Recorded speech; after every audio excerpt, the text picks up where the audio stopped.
Jaylen Brown's contract still not done yet. It's time to worry. Plus, Sam Cassell speaks and how he's going to put the 2008 Celtics magic into this team. It's all right now on the Locked On Celtics podcast.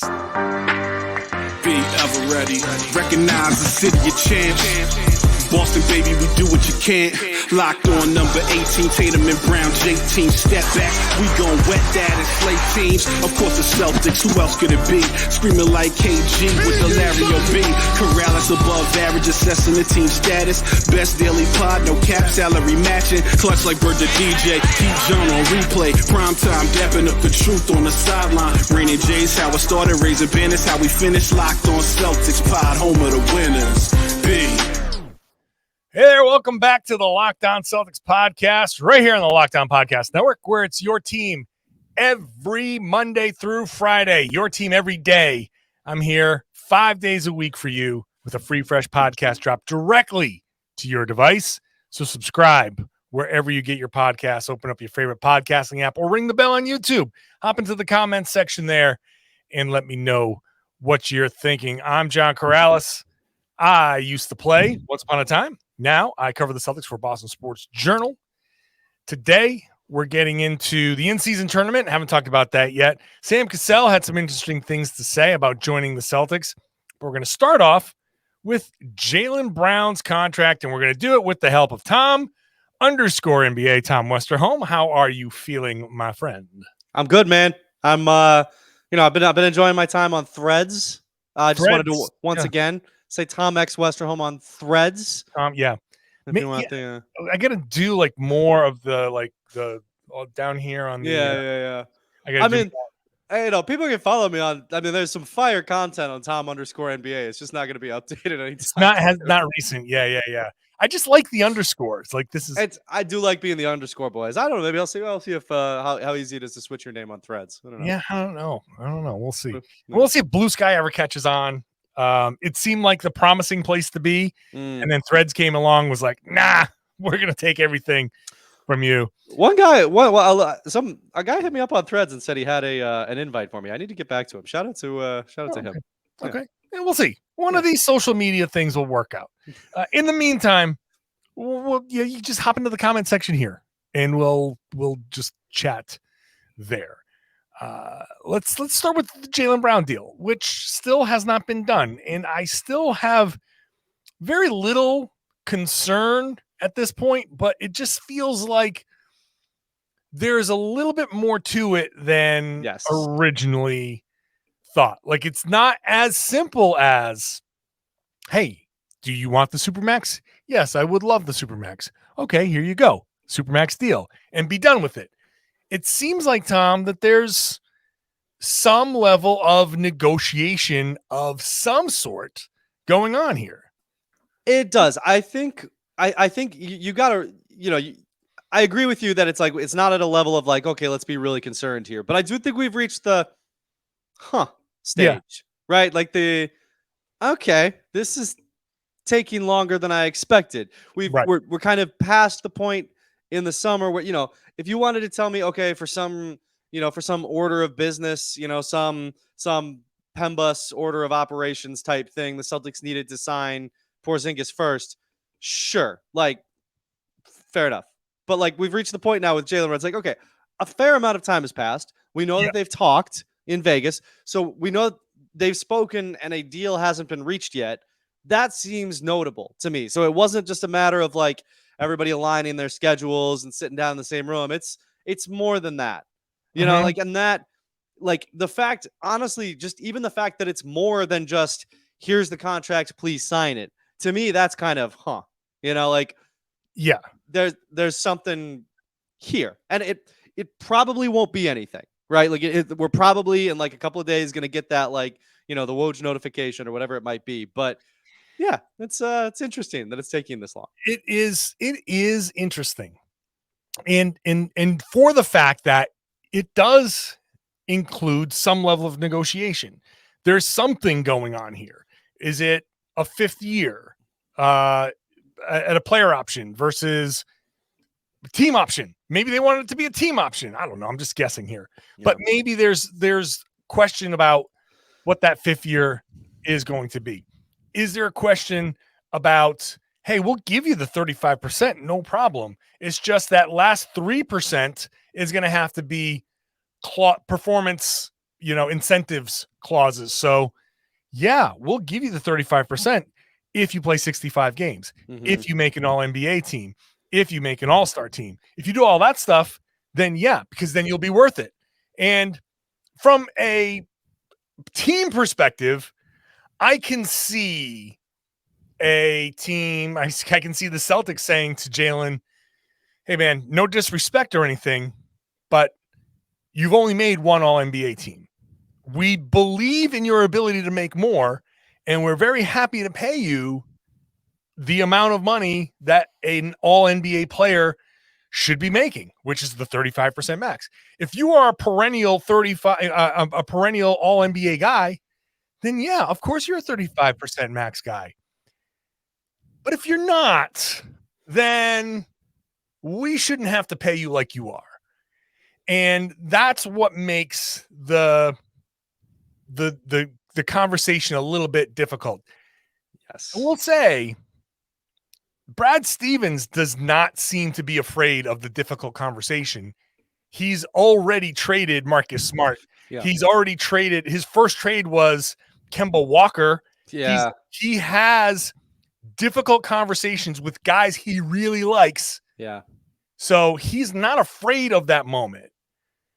But it's an interesting little tap dance around that moment, though, because you got to look at this guy in the face and say, we believe in you, but you still kind of got to prove it to us. Yeah, I think the fact that Brad's not afraid of that hard conversation is very possibly one of the reasons that this is taking a while, right? Because I do think look, I think Brad is going to have is going to have the conversation with Jaylen that he needs to have, that the franchise needs to have with Jaylen Brown about what's going to happen here? How are we going to work this all out?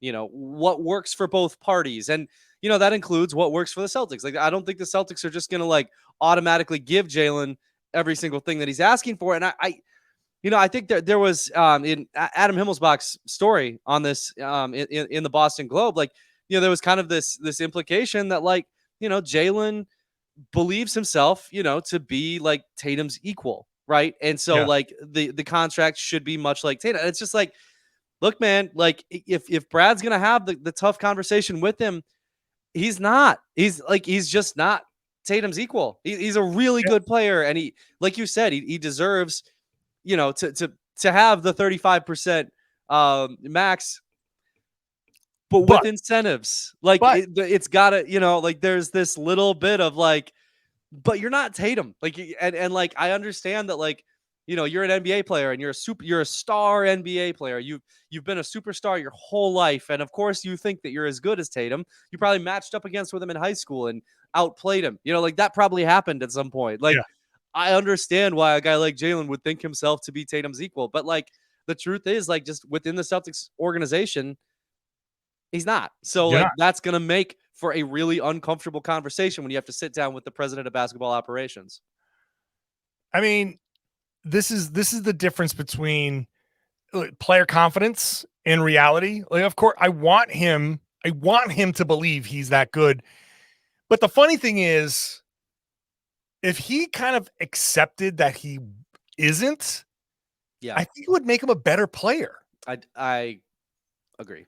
If he accepts, and it almost sounds counterintuitive because you want to say you need to have that confidence that you're like the MVP. But actually, yes, you need that confidence, but you also actually need to have a tiny dose of self-awareness and say, you know what? The past 2 seasons, you've had the conference finals and the NBA finals where you have tried to do way too much and have failed miserably. And so has Tatum, by the way. So has Tatum. But Tatum's gotten closer to succeeding and has succeeded more often.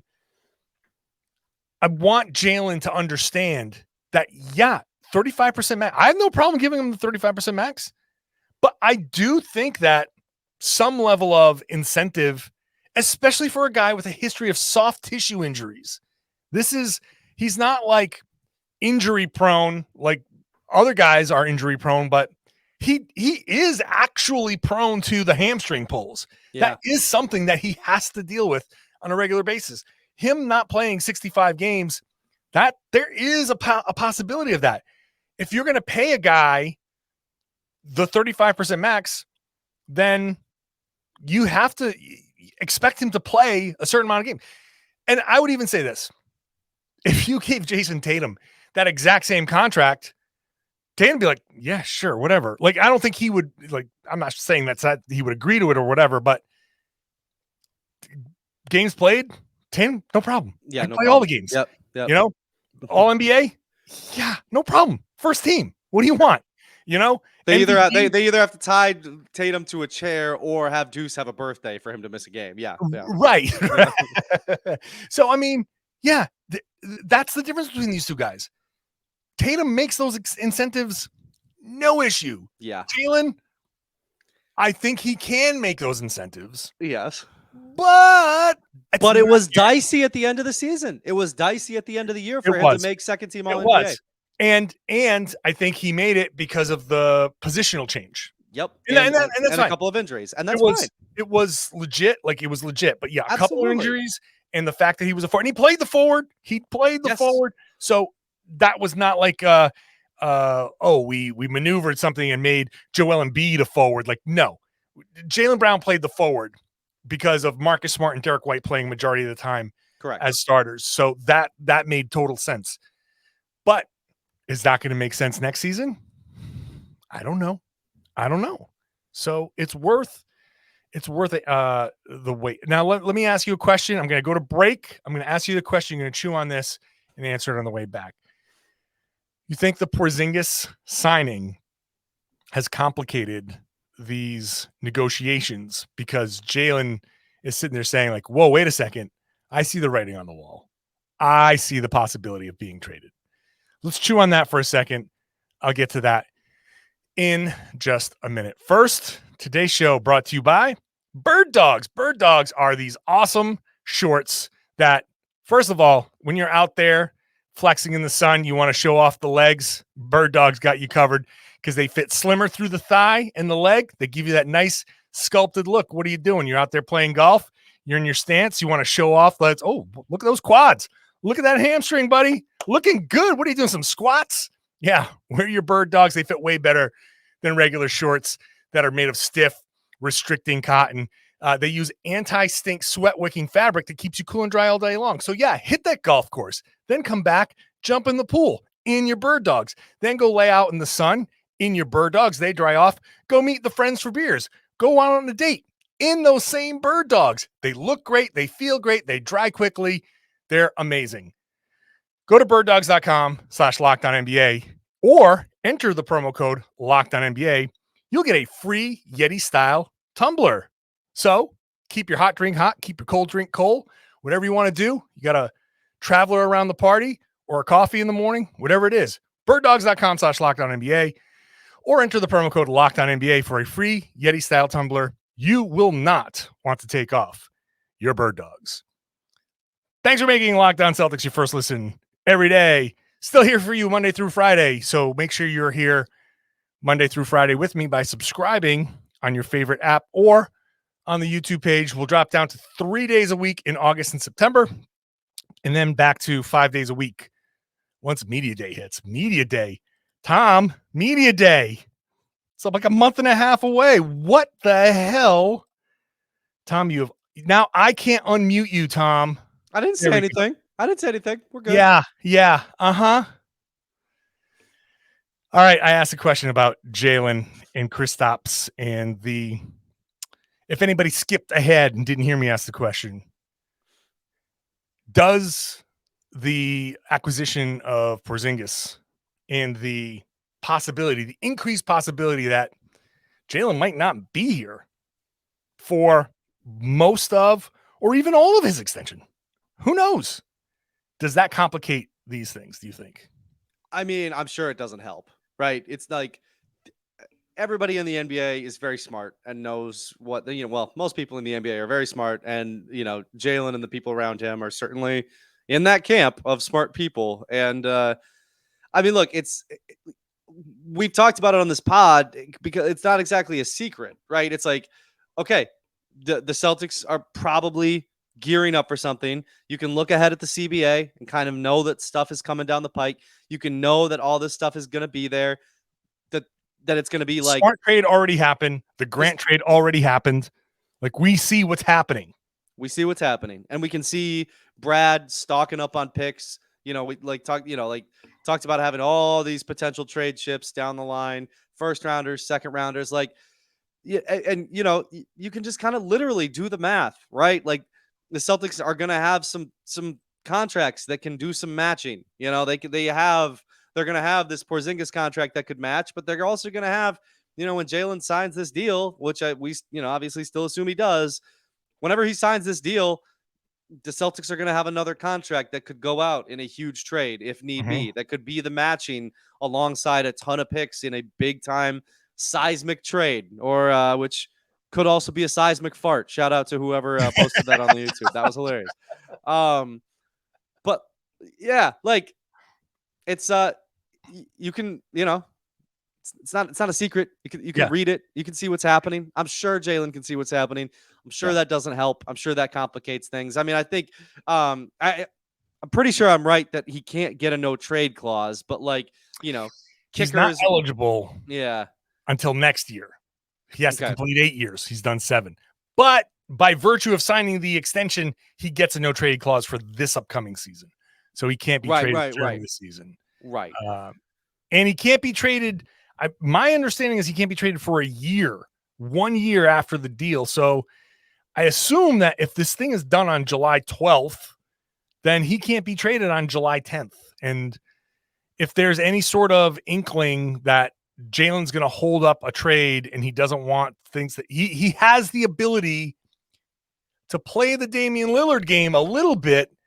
If the Celtics are saying on July 1st, Woj drops the Celtics and the Timberwolves are talking about a trade for Karl Anthony Towns, and Jaylen can be like, nah, I don't want to go to Minnesota, and he can hold it up for 11 days, and that would just give Minnesota to be like, well, all right, well, if he doesn't want to be here, then I mean, you're still trading for a guy who's under contract for 5 years. So you say, all right, well, maybe we can convince him, but he can still play the game and poison the trade just enough to say, I don't want to go. If you want to trade me, these are the places I want to go. And he can just make things a little bit difficult. So yeah, no question. Nothing wrong with, and hey, look, man, if Brad is going to say, and I'm not saying, but I'm just saying, if Brad is going to say, we need you to prove certain things, there's nothing wrong with a player kind of using his agency and being like, hey, all right, well, if you want to play a business game, I can play a business game too. This works both ways. Absolutely. It works both ways. I have nothing against, like, this may sound like I'm saying like, oh, John's not really into Jaylen Brown. Like, no. I can see the business side, and I agree with the business side of, hey, you know what? Jaylen is like, he is a third team All NBA guy or second team, and a good year, second team All NBA. I don't think he's a first team guy. I just don't think he's ever going to get to that echelon where he's in the top 5, right? But it still puts him in the top 15, top 20. I'm just saying that if you're going to make 35%, and this should apply to all players, right?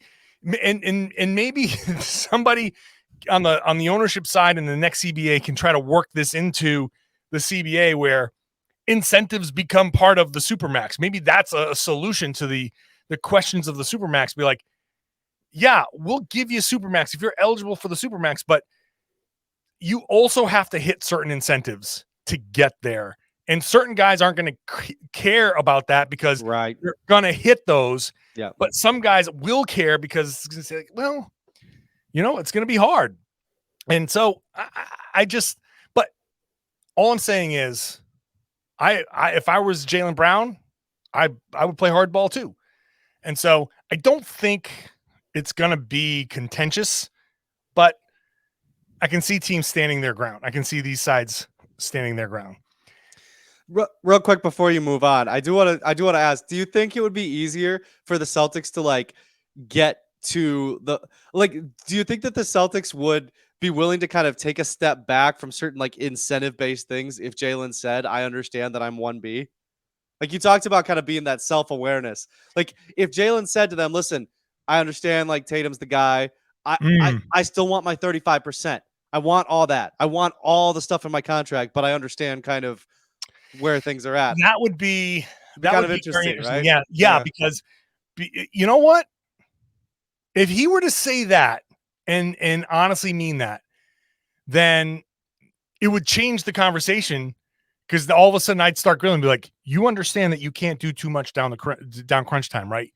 Like your job is to give the ball up. You can still drive and kick it up, but you understand you can't drive. Still be involved. You're still you're still a star. You're still involved. Right? But yeah. We're still going to run things through you. Yeah. We can't have you trying to pretend that you're KD when you're not. Right. Like that's. And I would, first of all, I would say the same thing to Jayson Tatum, because he's not KD either. Yeah. But I want him to understand. Yeah. So if he actually does understand, if he comes back and he says, the last 2 years have taught me a lot. I'm working on these aspects of my game, but I also understand that I can't be doing this. I still have all high confidence in myself and blah, blah, blah. But yeah, at that point, I'd say, yeah, okay, cool. Then, okay, maybe we can back off some of these. If he's actually believing that, then I think that means he will reach those incentives. That's it, right? That's it. Yeah, right. Yeah, exactly. Agreed. If he plays that way, then he cuts down his turnovers.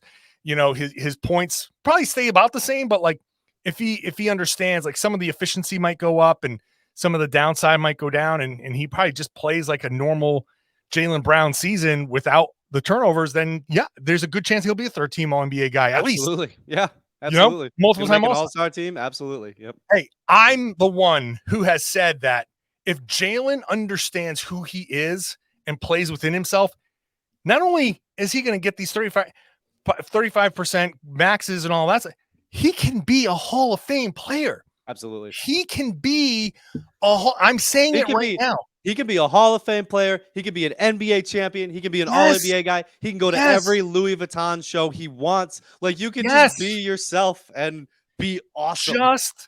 Just understand, just play within yourself. Yep. And you're going to be on a team that's so damn good that you're going to get all the All-Stars, all the All-NBAs, multiple championships. You will get all your money and all the accolades, and you will be a Hall of Fame player. And like you said, that also applies to Jayson Tatum. Absolutely. Yep. Just understand that if you take a tiny, tiny step back, it goes with my mantra of slow down to speed up. If you take a tiny, tiny step back, you actually will be better players, and you can trust your other teammates, and everybody, I swear to God, everybody's going to feel better, look better, play better, and the results will be better, and you will have championships, and it will all be great. Just don't try to do too damn much. Anyway, okay. Wow, we got to get Sam Cassell and the in-season tournament. We got this.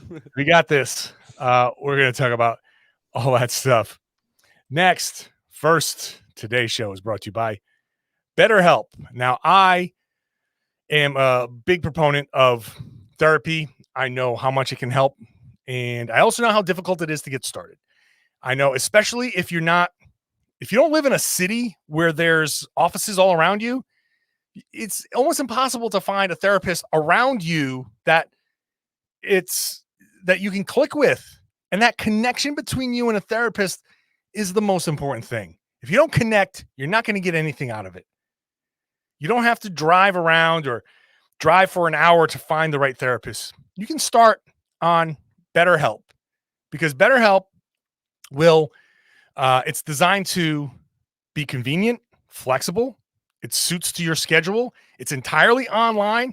All you do is fill out a brief questionnaire. You get matched with a licensed therapist. If it doesn't work, they just switch you to a new therapist. You can keep doing it until you find the right person. You don't pay anything extra for that. That's just part of BetterHelp. So give therapy a try, whether you're trying to work through something that's been part of your life for a long time, or whether you're just trying to get through a stressful portion. Maybe you just want to talk through something and get some good kind of guidance towards a decision. Try BetterHelp. Let therapy be your map with BetterHelp. Visit BetterHelp.com/LockedOnNBA today. You get 10% off your first month. That's BetterHelp, HELP.com/LockedOnNBA. Thank you for making Locked On Celtics your first listen every day. Check out the Locked On NBA podcast. I host that today as well. It's me. It's Jake Madison talking about the NBA, talking about all of the madness with James Harden, talking about expansion and a lot more on the Locked On NBA podcast. So check us out there. Check me out here with Tom Westerholm as we get into Sam Cassell, new head coach Sam Cassell, speaking about joining the team. And the one thing right away, Tom, that stuck out to me is that he says that Joe made this happen. That was my big takeaway too. Yeah. Joe made this happen, because my joke right away when I heard this was Brad Stevens went to Joe, was like, hey, I got a name for you, Sam Cassell. Yep. And he'd be like, oh, yeah, that could be somebody we could talk to. He's like, no, I've got a name for you. It's Sam Cassell, and he's your new assistant head coach. But he says that Joe made this happen. The quote is, he's watched me work a couple of guys out before, wanted to understand my personality and how I link to players. We have some mutual friends that he contacted, and we just made it work. So we just spent all that time talking about self-awareness. If Joe is the one who made this happen, now, of course, this could be a little bit of PR spin, but if we go with it, if we take it for what it's worth and say Joe made this happen, then he understands. That tells me a lot. That makes me feel really good about Joe Mazzulla, because he gets it. I need some experienced help. I need a former player. I need a champion. Like all of that. This is the exact type of guy that Joe Mazzulla needs. For him to realize that and say, I need that guy on my staff, that's big. I think it lends credence to a little bit of credence to my theory that, like, one of the reasons that Mazzulla did the stuff that he did this year with 3-pointers and everything was partly because he was thrown into it right before the season. And it's like, okay, here's the thing. Here's what I know. I know basketball, and I know stats, and I know efficiency, and I know how to analyze the game. Like, I know that 3-pointers bring wins. So like that, and that's true. The math says that is unquestionably, the math is right there with him on that, right? Math is there, yes. And so, like, I think it does kind of lend some credence to that, because I think that what this means is that, like you said, Mazzulla saw the situation, was like, okay, I'm not the most experienced head coach in the world. I'm, younger. Like I haven't played in the NBA. Who's like a great name to be an assistant coach here? It literally doesn't get a whole lot more perfect than Sam Cassell. Like, not only is he a former player, not only is he a well-respected coach, he's been in Boston before. He knows how to win in Boston. Like he's won, and he won a championship in Boston. Like it is. I mean, like, it makes, like, the Cassell hiring made so much sense. Even if it would have made sense if Brad had been the one applying the pressure, right? Because then you would have been like, okay, if things don't work out with Mazzulla, there's like all these guys who could, potentially step in, but that's not what it seems to be, which also, not for nothing, lines up with everything Brad has said about Joe being his guy, and him being like, I think that Joe is going to be like a really good coach. And I'm with you. I think that this is a really good sign for Joe, for for where Joe's mentality is at. And I mean, it does. I think it just does kind of make some sense that Joe would be kind of self-aware. Joe seems like a self-aware guy to me. Joe does not seem like somebody who, who's going to be dribbling around Jimmy Butler, shall we say? I do feel like I talked about painting by numbers all season long. That Joe Mazzulla is painting by numbers, and he hasn't had time to grow into an artist. The numbers tell you what the 3-point shooting, like you said, the math is there. When he said the most important stat in the NBA is 3-point attempt rate, and I'm like, there's no possible way that that's actually true. That 3-point attempt rate is just not, can't be. But whatever it is, if it isn't, whatever. But that's all he had. All he had was numbers, like you said. He had no experience. And without Stoudemire, when he left, all the experience left. That's just the one thing this team was lacking. And when it came to closing out a team like Atlanta, let's say, boy, Sam Cassell's expertise there in that with that 2008, because he talks about, I'm going to bring that 2008 mentality. He talks about holding each other accountable. His experience of that, like, hey, you know what? We were here and we went 7 against Atlanta right there in that first round. Like that hurt us. And, it took us a while to get over that. That just like an NBA champion telling you, hey, we made this mistake. We corrected it and we won a championship. That resonates. Jaylen Brown especially respects NBA players, former NBA players, former champions. There's no higher level of respect from Jaylen Brown that you're going to get. If you're an NBA player, like, you get that level of respect. If you're like me, you're not going to get that respect from Jaylen. And like, if you haven't played the game at that NBA level, that super, super high level, Jaylen's just going to be like, I know more than you. And he does. And he does. That's the fact. That's a simple fact. Absolutely. So that's why he's gravitated towards these pros, these high level pros. And that's certainly nothing I'm going to ever pretend to be, like, not at that level. Right. So that is super, super important. And Joe saying, I know my biggest weakness was not having perspective to lean on in that spot. That says a lot. And now Joe's had one hell of a year of experience, but adding this, I couldn't be happier to hear the phrase Joe made this happen, because it just tells me that Joe gets it. And to have Cassell come in and say, I'm bringing that 2008 mentality where we have to hold each other accountable, considering the loss of Marcus Smart, which I still hold I think is very important. If he can bring that 2008 mentality, that accountability mentality, that's going to help make up for the loss of a tough-minded leader like Smart.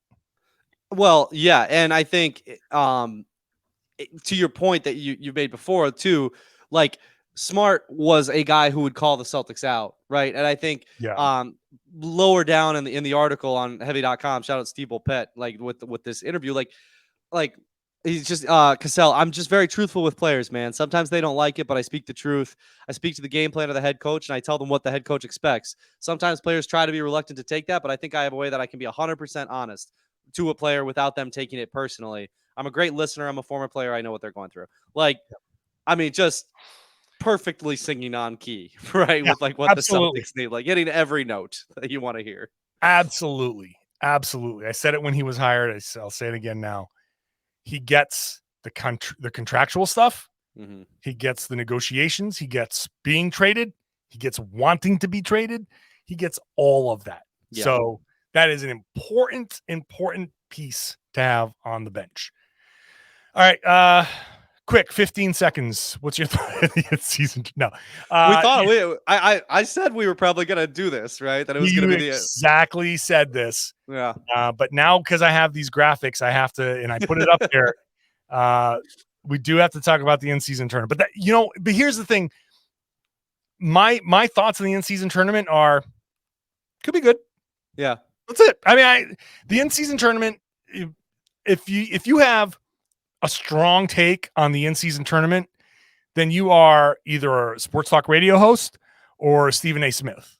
You know what I mean? Like, there's no reason to have a strong take. We haven't seen it. I have no idea how it's going to work. It's going to be interesting. I don't know what the schedule is going to look like. I'm very curious to see what the schedule release, where like TBD is going to show up, because there's going to be a lot of TBDs. There'll be some TBDs. Yeah. Where the breaks, where are the long breaks going to be? Like, how is this going to, do the Celtics, if they make it, there's this schedule. If they don't make it, there's this schedule. Yeah. So it's going to be a little weird. I think it's going to take a little bit of getting used to. I think it will. I think it's going to be fun. Like I watch, I've become something of a Premier League guy myself.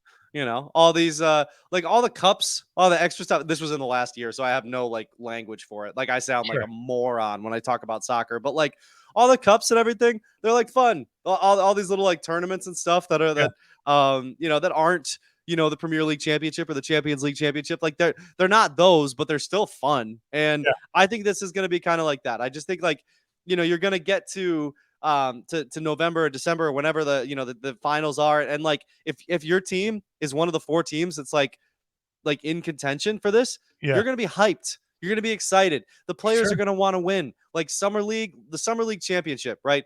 When you get to the Summer League Championship, those guys want to win. And like, admittedly, like that's a little different, right? Because like most of these guys aren't actually on the roster.